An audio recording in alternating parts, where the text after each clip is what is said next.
Okay, so I often forget that there are people in this world that are not used to hearing the word no. When it comes to my own boundaries I've set down and things that I'm trying to do for myself, there are a few people that I'm meeting, and when I set those boundaries, they seem to want to step over that line.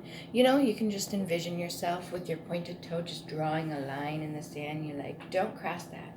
And they just come over and they're like, they step over it just to see what you do.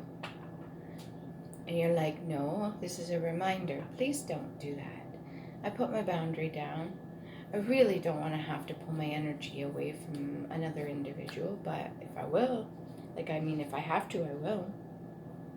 And then they step a little bit more over just to see your reaction, just to see what you'll say. There are people out there that are not used to hearing no, and you're allowed to stand up and protect your boundaries. You're allowed to remind people.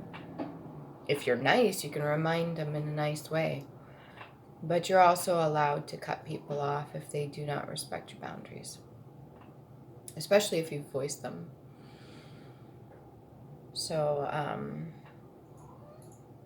yeah, this is basically like a reminder for some people.